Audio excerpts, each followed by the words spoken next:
Prabhupada, Srila Prabhupada.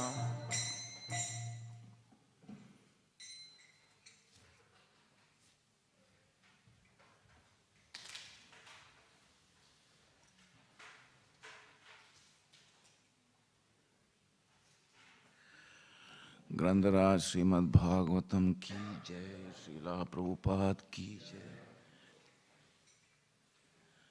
Thank you, Mataji, for the nice kirtan.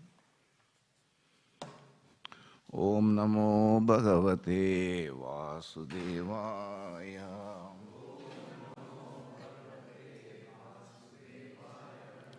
Om Namo Bhagavate Vasudevaya.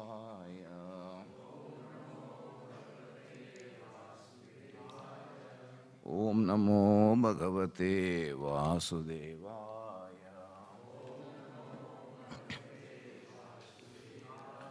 Narayanam Namaskritya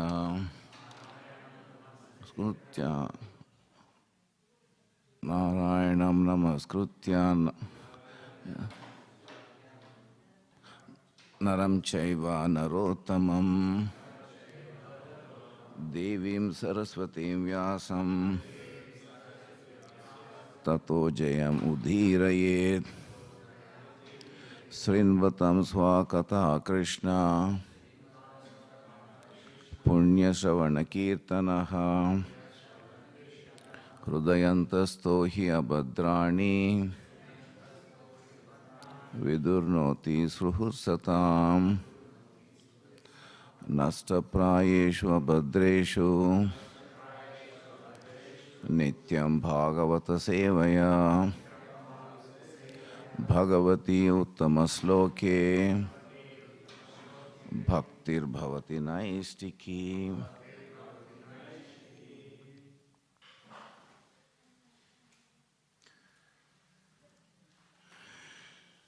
Yeah, welcome back. I think we are all meeting together once again after a gap of a week, I think. Yeah, from Monday to Saturday.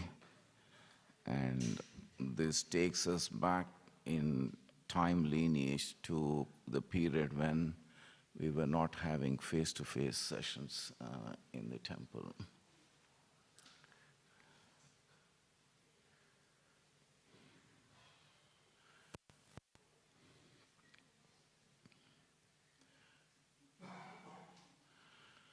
So we have today's discussion, Canto 9, Chapter 15, Canto 9, Liberation, Chapter 15, Parshurama, the Lord's Warrior Incarnation, Text 1.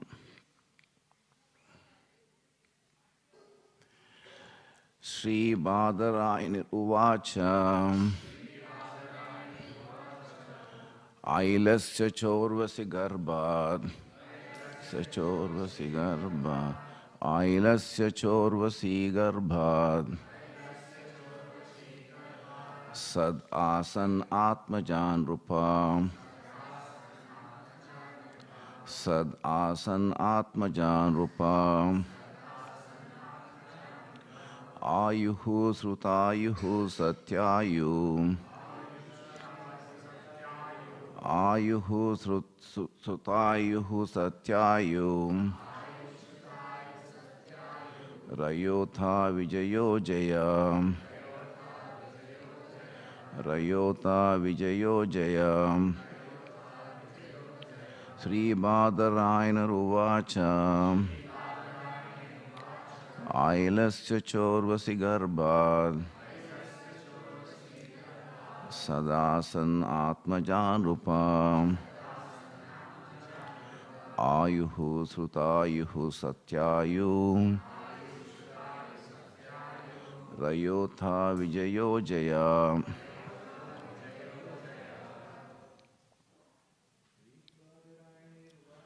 Śrīmad Uvaca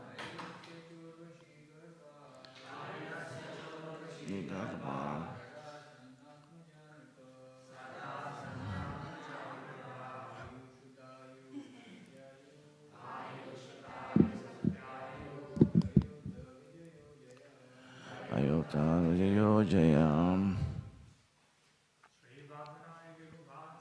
Sri Badarayana Ruvacha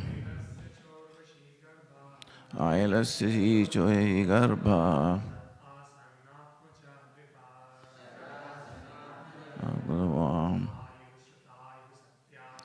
Ayuhu Sutyayu Satyayu Rayota Vijayo Jaya.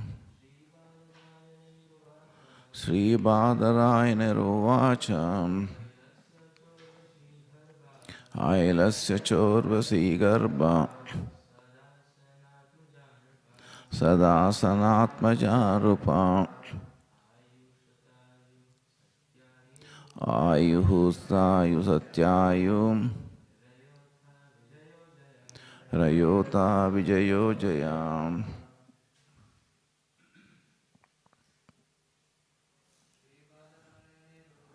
Sri Badarayana Ruvacha Ailasya Chorvasi Garbha Sada Sanatmaja Rupa Asayu Sadasyu Satyayu Rayota Vijayo Jaya. Sri Badarayana Ruvacha Ailasya Chorvasi Garbha Sadasanatmaja Rupa Ayu Sutyayu Satyayu Rayota Vijayo Jaya. Sri Badarayana Ruvacha Ailasya Chorvasi Garbha Sadasanatmaja Rupa Ayu Srutayu Satyayu Rayotya Vijayo Jaya. Yeah, word to word meaning and translation by His Divine Grace Bhaktivedanta Swami Srila Prabhupada ki Jai.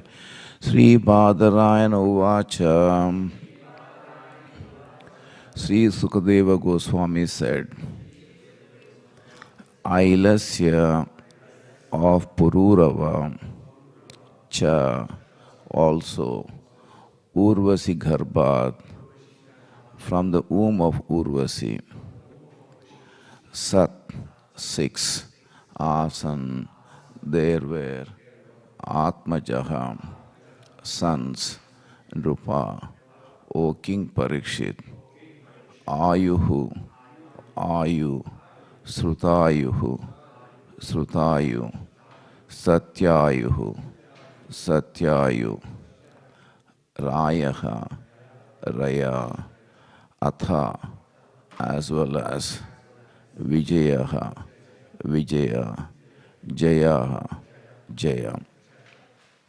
Sukadeva Goswami continued, O King Parikshit, from the womb of Urvasi, six sons were generated by Pururava. Their names were Ayu, Srutayu, Satyayu, Raya, Vijaya, and Jaya.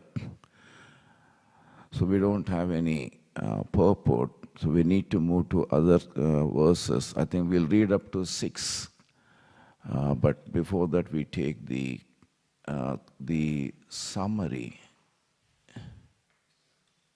I thought for this verse, for the beginning of the chapter, there should be a summary, isn't it? Yeah. This chapter describes the history of Gadi in the dynasty of Aila. From the womb of Urvasi came 6 sons named Ayu, Srutayu, Satyayu, Raya, Jaya, and Vijaya.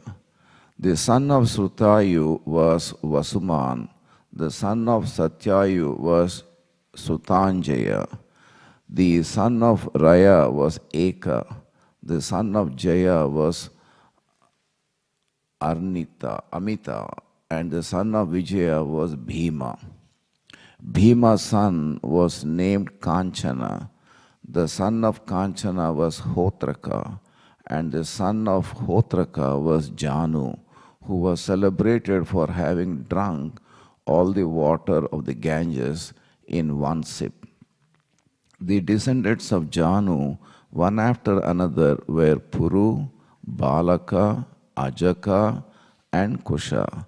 The sons of Kusa were Kusambu, Tanaya, Vasu, and Kusanabha. From Kusambu came Ghadi, who had a daughter named Satyavati. Satyavati married Richika Muni after the Muni contributed a substantial dowry, and from the womb of Satyavati by Richika Muni, Jamadagni was born. The son of Jamadagni was Rama or Parshurama. When a king named Kartaviryarjuna stole Jamadagni's desire cow, Parshurama, who is ascertained by learned experts to be a Satyavesh incarnation of the Supreme Personality of Godhead, killed Kartaviryarjuna. Later, he annihilated the Kshatriya dynasty 21 times. After Parshurama killed Kartaviryarjuna, Jamadagni told him that killing a king is sinful and that as a Brahmana he should have tolerated the offense. Therefore, Jamadagni advised Parshurama to atone for his sin by traveling to various holy places. Om Jnana-timirandasya Jnananjana Shalakaya Chakshurunmilitam Yena Tasmai Sri Gurave Namaha Sri Chaitanya Manobhistam Sthapitam Yena Bhutale Swayam Rupa Kadamahyam Dadati Swapadantikam Vandeham Sri Guru Sri Yuta Padakamalam Sri Gurun Vaishnavamscha Sri Rupam Sagrajatam Sahagana Raghunathanvitam Tam Sajivam Sadvaitam Savadutam Parijana Sahitam Krishna Chaitanya Devam Sri Radha Krishna Padan Sahagana Lalita Sri Vishakhanvitamscha Mukam Karoti Vachalam Pangum Langayate Girim Et Krupatamaham Vande Paramananda Madhavam. You have a Sachitananda Vigraha. By your mercy, a dumb person can become an eloquent speaker and a lame person can cross the mountain. Such is your mercy. Hare Krishna, welcome back. So we find here in the summary, the dynastic lines are being mentioned. Now these dynastic lines sets the stage for the Lord to tell us what is likely to happen, and Lord has a mission for us. So therefore, through this dynasty or the genealogy, we can say that Lord is going to, his mission will be served. And in the past, speakers have said that having this genealogy or the list of names given to us, they are not just simply the names, but they're all historical personalities. And therefore, it should erase from our mind any conception of the so-called term mythology, which we have been taught from childhood. I think that's what we, at least from the schools I have went through in Hyderabad, we were always told that it's all mythology. Whether you take Ramayana, Mahabharata, or Vedic scripture, it's all myth. It's not true, it's not reality. But then when we look at the list of names, it doesn't appear to be mythology, but it's a history. So therefore, we should erase from our consciousness that it's not mythology, but it's a historical figures, it's a genealogy given to us, and there's a purpose behind by the Lord for giving us, because Lord has a mission. And what is that mission Lord has? What is the mission Lord has? To recover every jiva from the material world back to the spiritual world. That's his mission. And we should align our mission with the Lord's mission. Now, what do we mean by a mission? Because that's a technical term used in project management and elsewhere. What do you mean by a mission?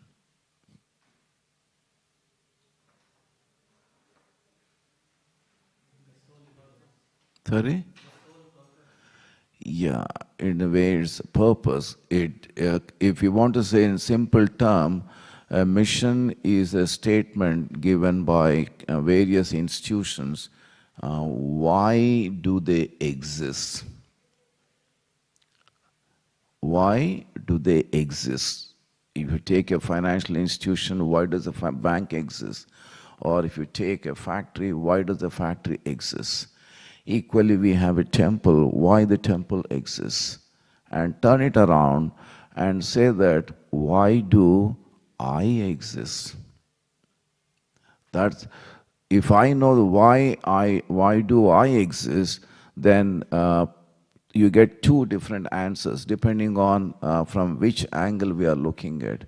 If you are looking through the eyes of the modern science, you get one mission statement. But if you look through the eyes of scripture, you get another mission. So when we are looking through the eyes of modern science, what is the mission we get?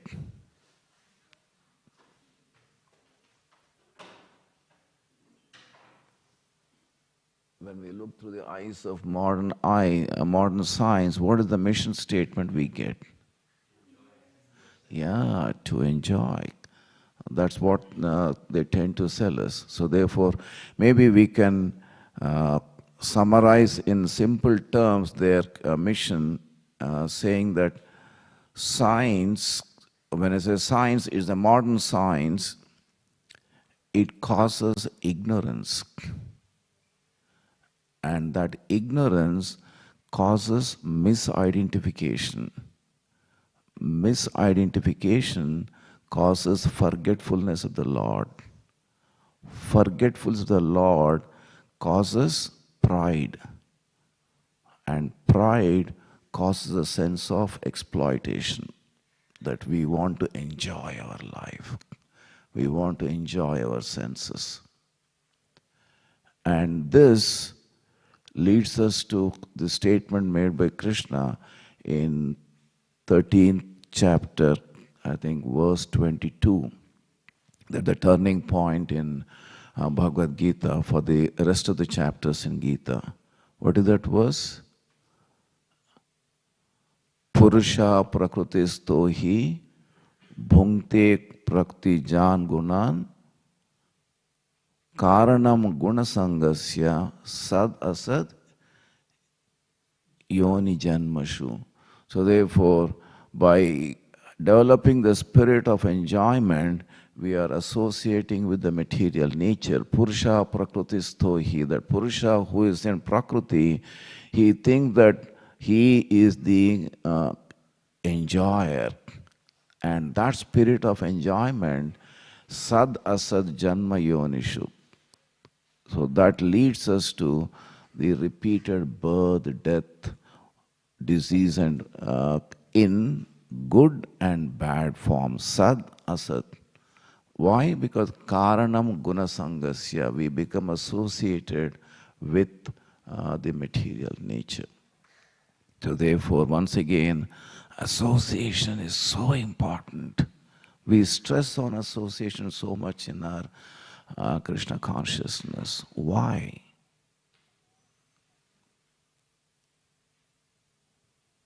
Why association is so important?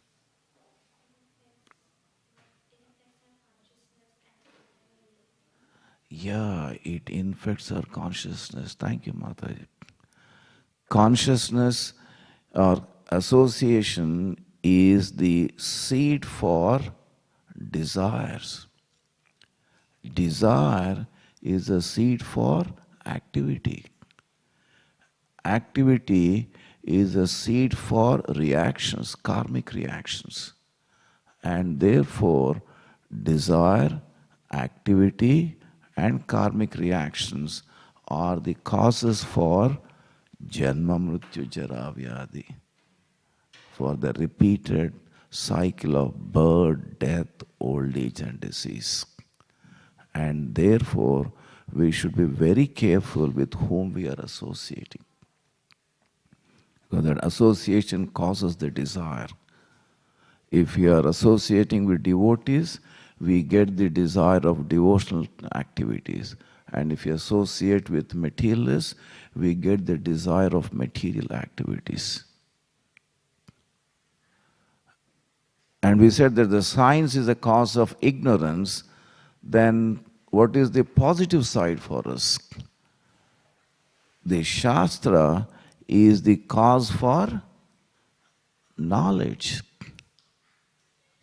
Knowledge is the cause for humility. Humility is the cause for gratitude. Gratitude is the cause for satisfaction. Satisfaction is the cause for peace. And peace is the cause for happiness.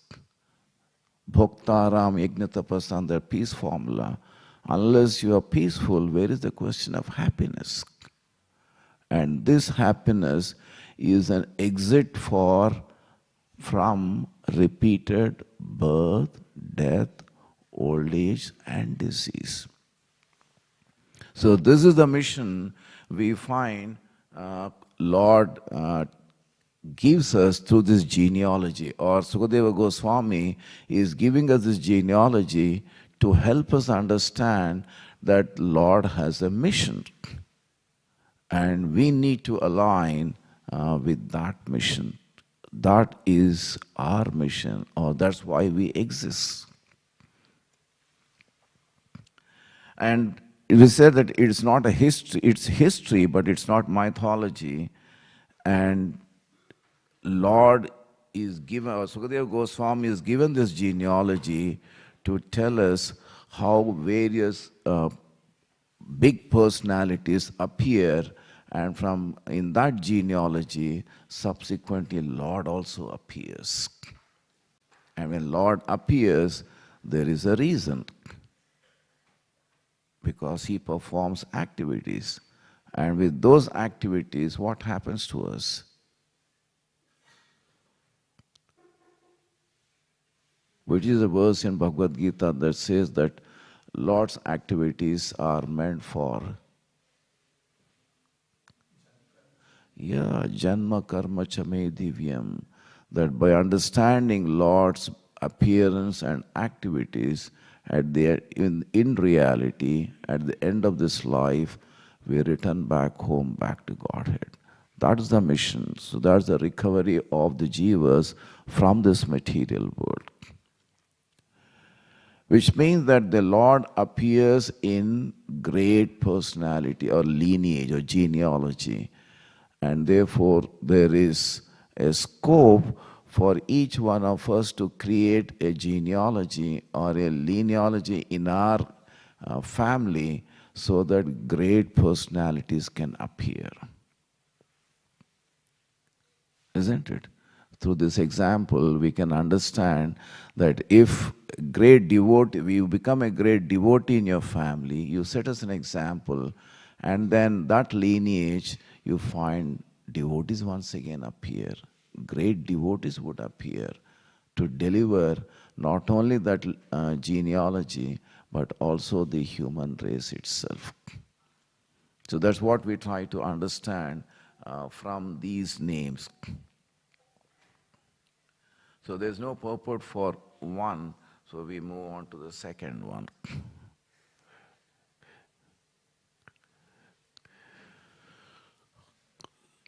Srutayor vasuman putra satyayoscha srutanjayah rayasya suta ekascha jayasya tanayo mita bhimastu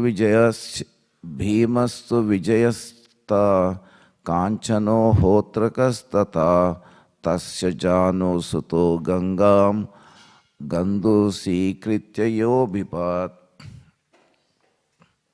The son of Srutayu was Vasuman, the son of Satyayu Sutanjaya, the son of Raya Eka, the son of Jaya Amita, and the son of Vijaya Bhima. The son of Bhima was Kanchana, the son of Kanchana was Hotraka, and the son of Hotraka was Janu, who drank all the water of the Ganges in one sip. So you find that the names are all interesting names given to us. Srutayu, Satyayu, what do they mean?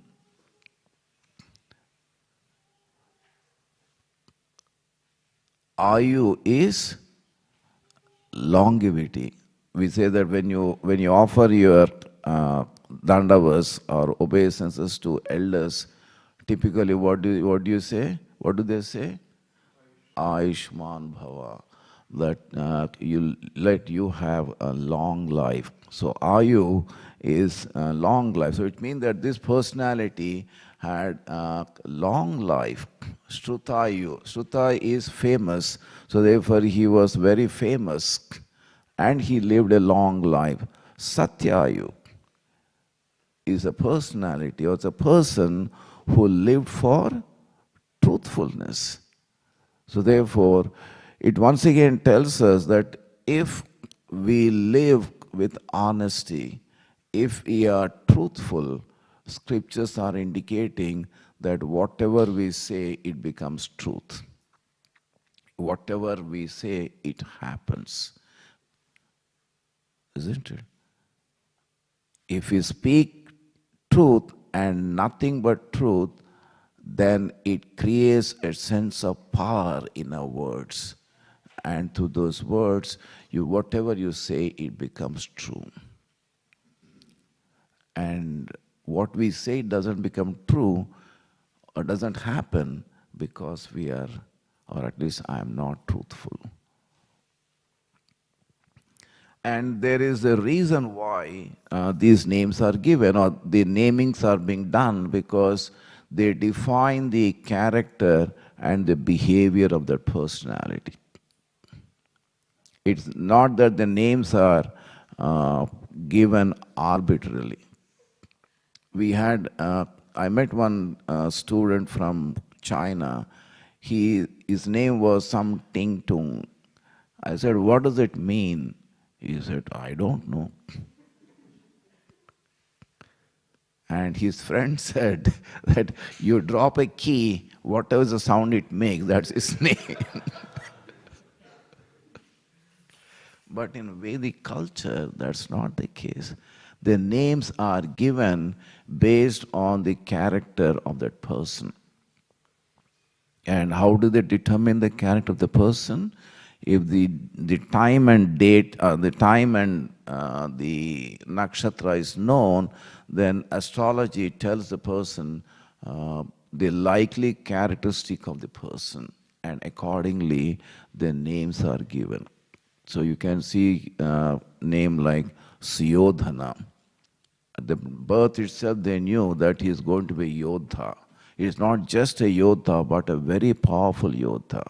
But later on that name became Duryodhana because he used that Yodha, that quality, the strength for propagating miserable activities, Duryodhana, or heinous activities. And we are required to give a proper name to your family members because that should remind us of the Supreme Lord. Every time we give a name, we should name in such a way that the name reminds the person the Supreme Lord. And that's the reason why we have in our Diksha ceremonies, our gurus, they give us names which are related to Krishna and Krishna pastimes or Vedic names. So that reminds everyone the Lord. And equally, you are uttering the holy name of the Lord. So when our Gurudev gave the name to us, he told Nirmala or Nirmala Krishna that you should call your husband as Sri Krishna. Don't call as Prabhu, call him as Sri Krishna, because that is your purification. That helps you to purify. And then he told me, saying that you should don't call her Nirmala, but you should always call her Nirmala Krishna, because that's the name, her new name, and therefore do not forget to add Krishna whenever you call her. And I'm sure all the gurus, they give the similar instruction that you should call your partners or others with the spiritual name so that you are reminded of the holy name of the Lord, or the consciousness is filled with the Lord and then Lord's related pastimes. And we have a wonderful pastime in Bhagavatam, the importance of giving the names. Which is that pastime? Where by giving the holy name of the Lord, the person is delivered. Yeah, Ajamila's pastime. So therefore that should help us, remind us that we should encourage in our known circle, whenever they are trying to give a name, that they should give the Lord's name to the children, so that it's helpful to the child and also helpful to the persons who are calling by that name. It's purifying to everyone. But then sometimes parents give beautiful names, but then children change their name. That's unfortunate. We have a friend, his name is Padmanabhan. Such a beautiful name given by the parents, that it is Padma, the flower, Nabhi, from the Nabhi of the Lord.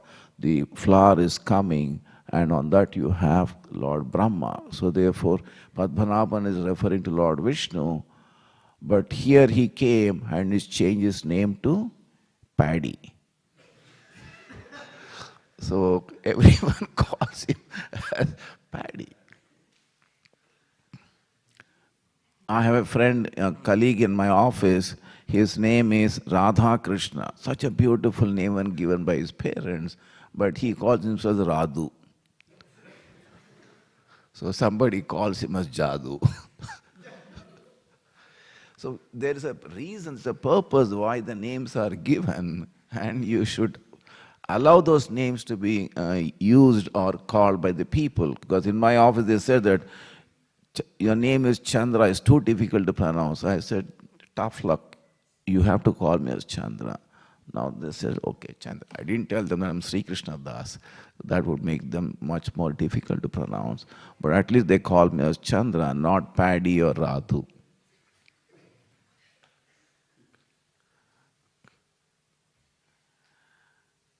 Yeah. So here the son of Bhima was Kanchana, the son of Kanchana was Hotraka, the son of was Janu, who drank all the water of the Ganges in one sip. So who was Janu? Janu was a great yogi, and when Mother Ganga descended from the heavenly planets to the earth, we know the pastime of Bhagirathi inviting prayerfully Mother Ganga. So as she descended to the earth, she flooded the ashram of Janu, the sage. And the result of that was the sage in one sip, Om Keshavaya Namaha, he drank the whole Ganga water. So the mission for Bhagirathi remained unfulfilled. So therefore he had to offer prayers to to Janu, please release Ganga Devi so that my ancestors can be released from the curse. And that's how Ganga Devi receives the name as Jahnavi. And some say that Janu released Ganga Devi from ear, or some say that she was released from the thigh.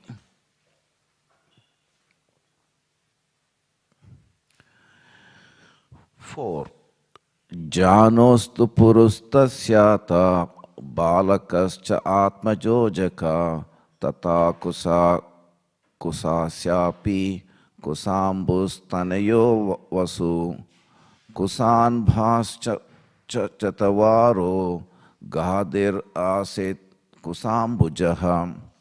The son of Janu was Puru, the son of Puru was Balaka, the son of Balaka was Ajaka, and the son of Ajaka was Kusha. Kusha had 4 sons named Kusambhu, Tanaya, Vasu, and Kusanabha. The son of Kusanabha was Gadi. Here, no purport, we move to the next one. 5 and 6. Tasya satyavatim kanyam richiko yachato dvijaha varam visadrusam matva ghadhir bhargavam abravit ekata shama karananam hayanam chandravarchasam sahasram diyatam sulkam kanyaya kusikavayam. Translation. King Ghadi had a daughter named Satyavati, whom a Brahmana sage named Richika requested from the king to be his wife.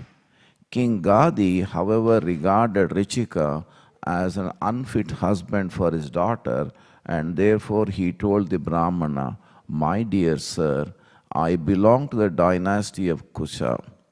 Because we are aristocratic Kshatriyas, you have to give some dowry for my daughter. Therefore, bring at least 1,000 horses, each as brilliant as moonshine, and each having 1 black ear, whether right or left." This purport. The son of King Ghadi was Vishwamitra, who was said to be a Brahmana and Kshatriya combined. Vishwamitra attained the status of a Brahma Rishi, as explained later. From the marriage of Satyavati with Richika Muni would come a son with the spirit of a Kshatriya. King Ghadi demanded that an uncommon request be fulfilled before the Brahmana Richika could marry his daughter. So we find here that the king Ghadi had a daughter named Satyavati, and he wanted to perform the marriage, but then a sage by name Richika came forward to marry the king's daughter, but then the king felt that the person, Richika, was not fit for his daughter. But he could not refuse, possibly because of a scare that if he refused to offer his daughter, the Brahman or the sage may curse him, because that's what we find elsewhere. So therefore, he thought that he is very intelligent and then made a condition. And what was the condition? That you should be able to bring 1,000 horses and 1 ear, either a left or a right, with as a black ear. It's an unusual condition laid down by the king. So that implies that he thought, well, with this condition, he won't be able to, he will not be required to offer his daughter in marriage to Richika. But we know that Karmana Daivanetrena, elsewhere in 3rd canto Śrīmad Bhāgavatam, Lord Kapila says that under the direction of the Lord, things get arranged. So the Lord has a mission, and therefore, in order to fulfill that mission, even this unusual request could be arranged by the Lord. So therefore, what did Richika do? Richika goes to Varuna and requests for help, and Varuna sanctions, or Varuna arranges those 1,000 horses with the condition of that 1 ear being black, and therefore King Gada had to offer his daughter in marriage to Richika. Now this sort of a dowry system is still prevalent in many parts of the world, and including in India. And they use a term called Kanya Shulkam. I'm not sure how many of you have heard the name Kanya Shulkam. Kanya Shulkam is Shulkam is that you are fixing a price for the daughter to offer in marriage. And that is Prabhupada translates it as dowry, and it is considered to be adharmic to ask for a dowry. Now here in this case, it is a reverse dowry. Typically when we talk of a dowry system or a Kanya Shulka in India especially, it is the bride's parents give something in cash, property, wealth, and so many other things to entice the groom to accept their daughter in marriage. So this is considered to be typically Kanya Shulka. And therefore from Andhra, in the last century, we had one famous revolutionary person called Gurujada Apparao. Has anyone heard his name? Gurujada Apparao. He created a storyline or a drama, a critical drama on Kanya Shulkam, and he made the drama to be played all over Andhra many, many times to awaken that this is not right. Fixing a price for a girl to be offered in marriage, because this is considered to be adharmic. Marriage should take place based on other considerations, but not on the price tag. But here we find it is not the typical Kanya Shulkam, but it is the reverse, where the boy side is trying to offer something to the girl's parents in order to get married. And this concept is still prevalent even today.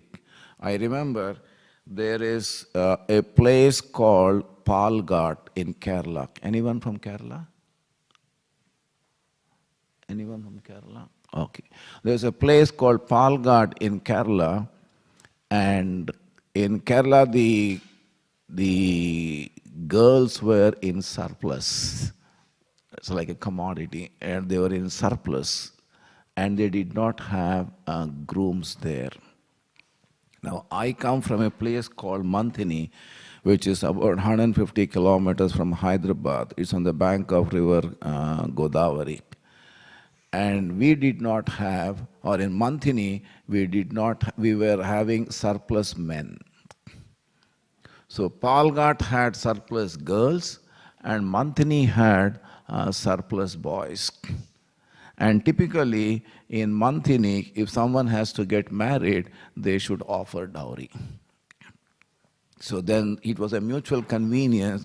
One girl was brought from Palghat to Manthini to offer in marriage, and they found that was, okay, Manthini guys are really, they take care of girls properly, and therefore after that many girls came from Palghat to Manthini in marriage. When my uncle got married, my grandmother, she refused to offer my aunt to my uncle. She said, unless you get wealth and give it to me, I'm not going to give my daughter in marriage. And my uncle, no one was willing to marry him for some reason. I do not know what, but no one was willing to marry. So my uncle had to give property to my grandmother so that my grandmother gave my aunt in marriage to my uncle. And this process is still prevalent, at least from the place where I come from, Hyderabad. I'm not sure how many of you are familiar, but Hyderabad is a semi-Islamic state, you can say, city, where we have the old city and the new city. After 5 p.m., I dare not enter the old city because that old city, the majority of the population belongs to Muslims. We live in the new city, and young girls from the old city are given in marriage to people coming from Middle East. So the consideration is that most of these girls, they are all in families who are not well-to-do, and therefore the guys coming from the Middle East, they come with a lot of money, and there are middlemen in between who arrange the marriage. The girls are married to the person, and person gives a lot of money to the girl's parents, and that's how the marriage takes place. And later on, we hear many unexpected or unwanted stories that how the girl was left behind after some time. So this process of marriage is considered to be adharmic, and according to Vedic culture, there are some 7 or 8 types of marriages which can take place. The first type of marriage is called Brahma marriage. And in Brahma marriage, the girl is given in marriage to the boy based on character, quality, his education. These are the principles based on which the marriage takes place. Then there is the second type of marriage, which is called Daiva marriage. When the parent of the girl is not able to arrange a suitable partner, then what the parent does is the person who is performing the puja, or the person who is performing the yajna, to that pujari, the parent offers his daughter in marriage. So Brahma marriage is the ideal marriage, but then below that is this is called the Daiva marriage, and this is considered to be dharmic in Vedic culture. Then comes the Arsha marriage. In the Arsha marriage, the daughter is given in marriage with some token gift, some cow or a little bit of wealth, which is given, accompanies the daughter, and therefore that is also considered to be a dharmic marriage. So we have the Brahma marriage, then the Daiva marriage, then the Arsha marriage, and the fourth one is called Prajapatya, that the daughter is given in marriage with a blessing to the daughter, saying that you be with your in-laws, you be with your husband, and perform dharmic duties. So these 4 types are considered to be dharmic, or these 4 types are acceptable as Vedic marriages. But then you also have the Asura marriage.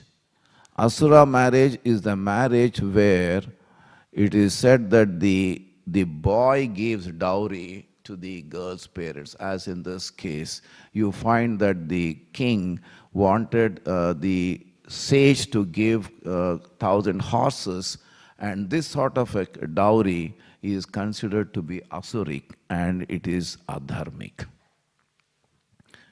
Then we have the Gandharva marriage.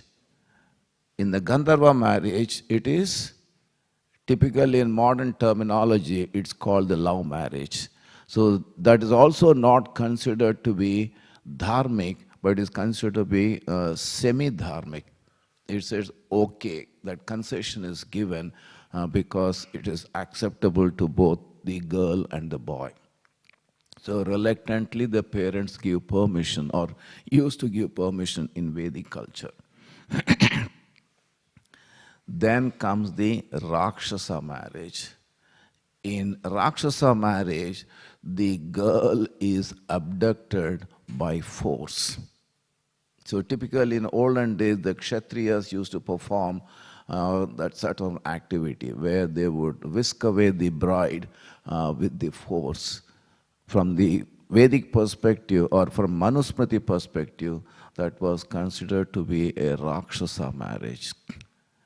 And the last one is the Paisachiti marriage, or where the girl is intoxicated with some drugs or some intoxicants, and then the marriage takes place. So against the will of the girl that the marriage takes place. So these are the 8 types of marriages which are mentioned in Vedic culture or in Manusmriti, and of that the first 4 are considered to be dharmic and the rest 4 are considered to be adharmic. So here we find that the unusual request was made by the king Gadi to Richika, and Richika still managed to arrange for the horses, that therefore we can take that as the blessings of the Supreme Lord, and therefore the marriage took place. And equally tells us that the power of a sage. We think that yes, he is an ordinary person, he doesn't have wealth, how can we offer our daughter in marriage? But in Vedic culture, if you contrast with other pastimes from Śrīmad Bhāgavatam, where Mother Devahuti, the daughter of Swayambhu Manu, was offered in marriage to Kardama Muni. So where Prajapati Swayambhu Manu, he was looking for an appropriate groom for his daughter, he came ultimately to Kardama, who was just a ashramite without any wealth, without anything, but still Swayambhu Manu felt that he is the most appropriate person for his daughter, and he offered his daughter in marriage to Kardama Muni. And there also we find it was the arrangement of the Lord, because Kardama Muni had worshipped Lord Vishnu, and then Lord Vishnu tells him that you are going to get married to so-and-so person. And that within 3 or 4 days we find that Swayambhu Manu appears at the ashram of Lord Kardama Muni and offers his daughter. So therefore marriage should take place not based on transaction, that okay, you give some exchange of wealth, property and other things, and then offer and the marriage takes place. And here we find that Vishwamitra is a combination of Brahmana and Kshatriya combined, and Vishwamitra attained the status of Brahma Rishi as explained later.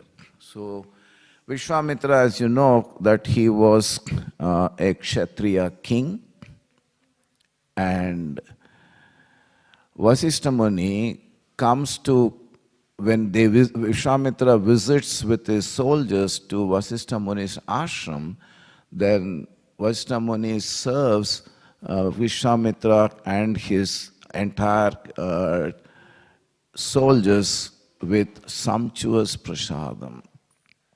And he was surprised how a Muni can serve such a large number of people sumptuous prasadam. And then he found that Vasishtha Muni had Kamadhenu with which he could serve. So therefore Vishwamitra said, please give me that Kamadhenu. And Vasishtha refused to do that. No, she is my family and she can't be given. She takes part in yajna, which I perform on a regular basis. Obviously, Vishwamitra, being a very powerful king, he thought that he can use his Kshatriya spirit and fight with Vasishtha and forcibly take away Kamadhenu. He loses the battle. And then he realizes that, okay, I thought that I'm a powerful king and I can do anything, I can achieve anything. But here we find Vasishtha, a sage, through his austerity, could easily defeat him. And then he thought that, well, I should not be taking this role as a king. I should equally perform tapasya to become a rishi. He performs tapasya initially, but he he wanted Vasistha Muni to recognize him as a Brahma Rishi, which means that as a realized Brahman, that title should come from Vasistha, only then he felt happy. So finally he achieves that through determination, through tapasya. And later on we know that Vishwamitra becomes the guru for Lord Ramachandra, teaching him weaponry and then other aspects of Vedic culture. So would come as a son with the spirit of a Kshatriya. King Gadi demanded, So we find that the set of the 6 verses as a summary tells us that the names, the genealogy given here, they are not just merely names, but they are personalities, and these personalities' names are appearing in Bhagavatam to tell us that there are historical names on one side, but the same, we also find that there is a progression towards the 10th canto of Śrīmad Bhāgavatam. It's trying to tell us the lineage, how the subsequent personalities are appearing, or divine personalities going to appear to make that family enriched with Krishna consciousness. Because there's a mission, and that mission we need to understand why this lineage or the genealogy is being mentioned.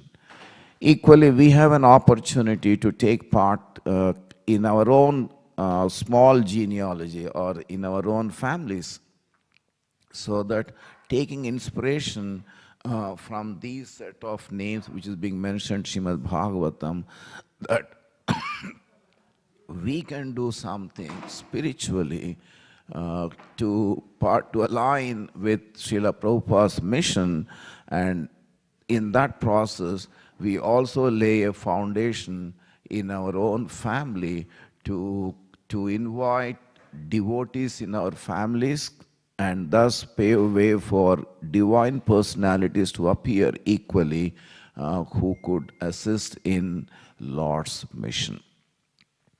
3, we also find that if Lord desires, anything can be arranged.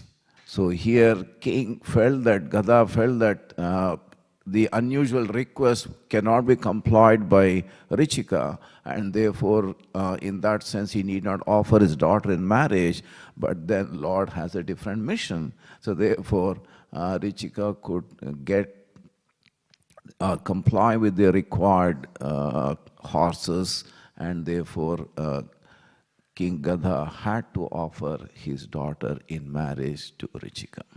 So therefore before we put a condition, we should be knowing with whom are we placing the condition.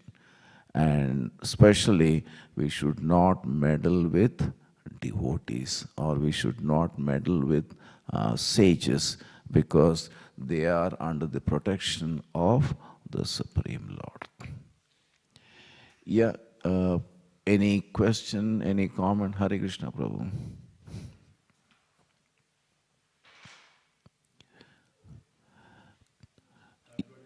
Yes, Prabhu.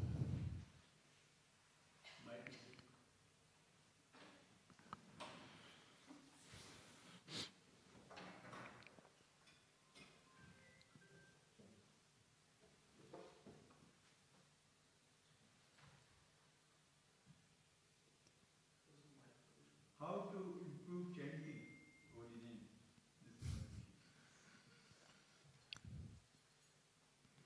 How to improve chanting? So that the tears come out and then you are in ecstasy. Practical, your own experience. Chanting of the holy name, one should be done in the association of devotees.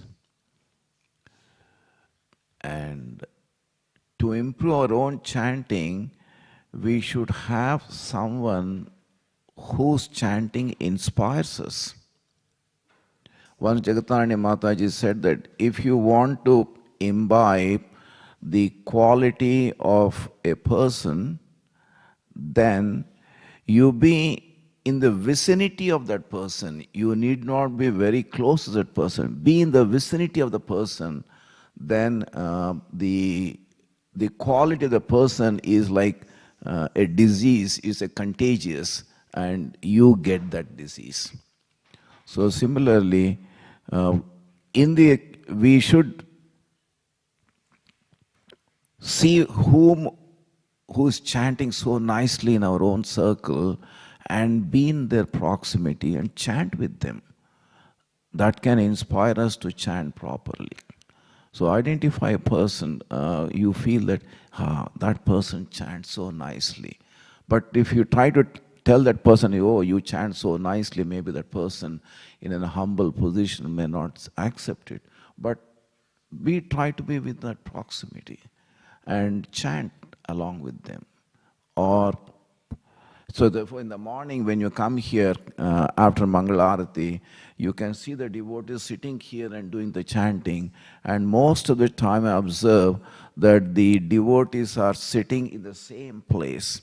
It's not that the devotee one day sits there and the same devotee sits the next day some other place. No, it sits, I find the same devotee sitting every time when I see the same place, and the other devotees are sitting by his side, also the same devotees. So therefore, they seem to be inspiring each other in order to improve their chanting.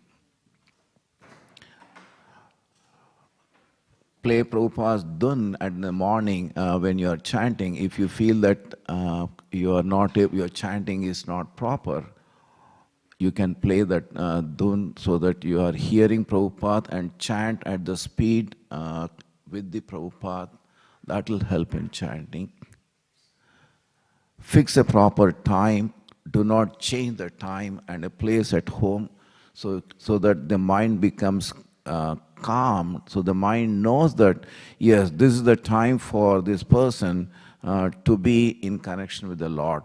So therefore, you are telling or the intelligence is telling the mind that, Baba, please help me. This is my time. Don't disturb me. Just as when you want to do a Nirjala Ekadasi, normally you feel very hungry.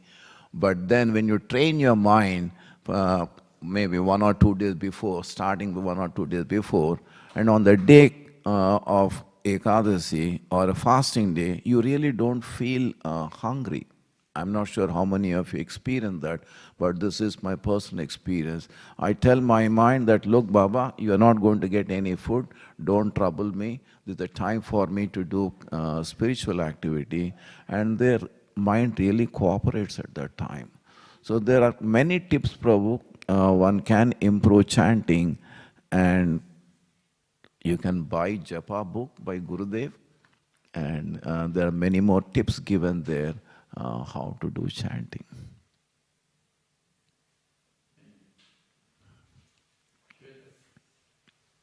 Yes, Mataji.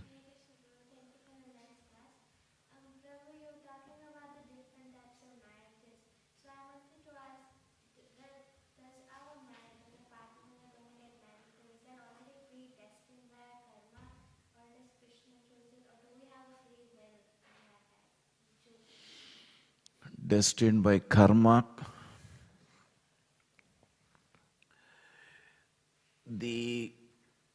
When Krishna says karmana daiva netrena is under the arrangement of the Lord, we make our effort in trying to arrange for the person, but we do find that somehow we land up not necessarily that the particular person should be our partner, but the characteristics are defined in that partner.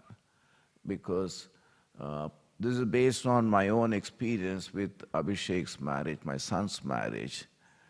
We had Gangeshwan Prabhu was the astrologer, and there was one more astrologer. We took the guidance from 3 different astrologers, because that was what Gurudev said, that do not rely on the astrological prediction of just one person, but you should have the concurrence of at least 3 astrologers. So we were having 3 astrologers in whom we had faith. And so many matches we have shown to Gangeshwaran Prabhu and the other two astrologers from outside ISKCON.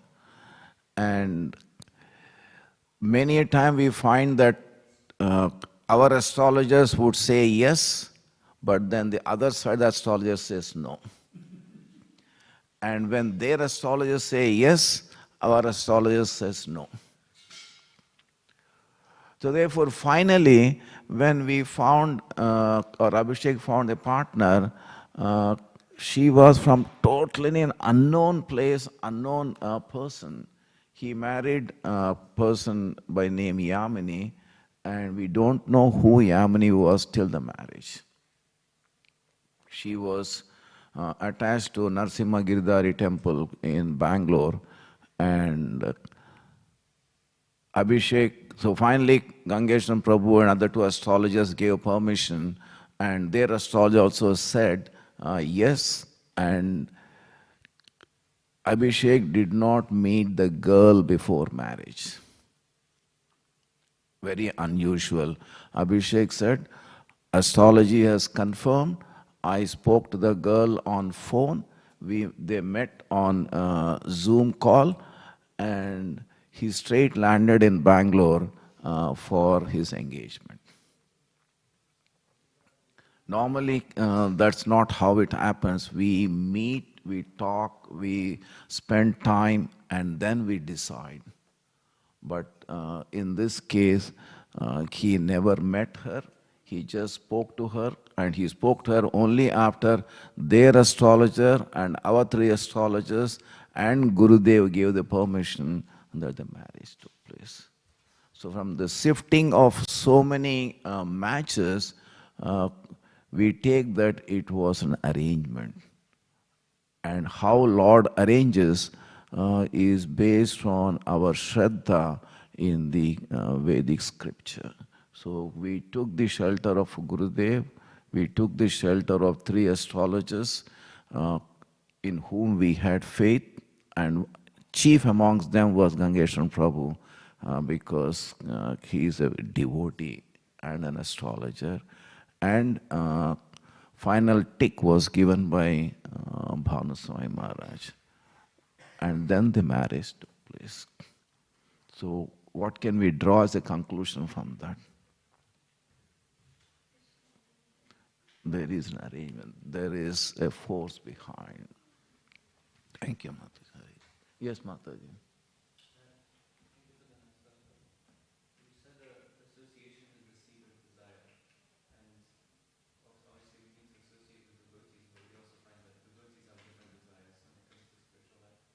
Can you be a little louder, Mataji? Sorry. We also find that devotees have different desires when it comes to the spiritual life. So should we discriminate and choose our association within the devotee community to match our own moods for our personal journey, or should we associate with whoever the Lord arranges? That's a good question, Mataji. We associate in general with all the devotees, but we don't confide our heart to every devotee, isn't it? We confide our whatever we have in our heart, we share with only one or two devotees in whom we have that confidence. So there gives you the answer. We need to be careful with whom we are, because desire, association causes the desire.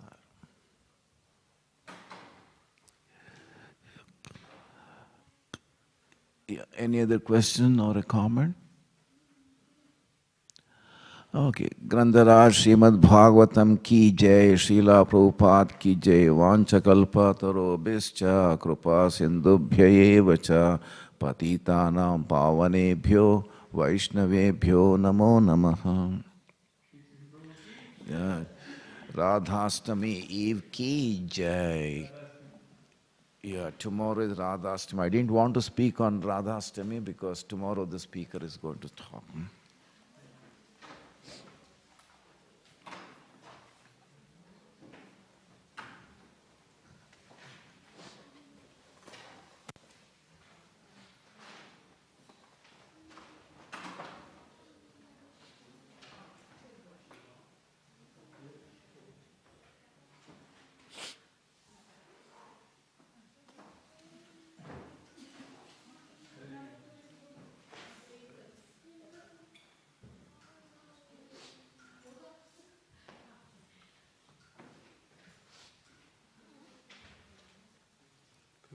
on the temple committee?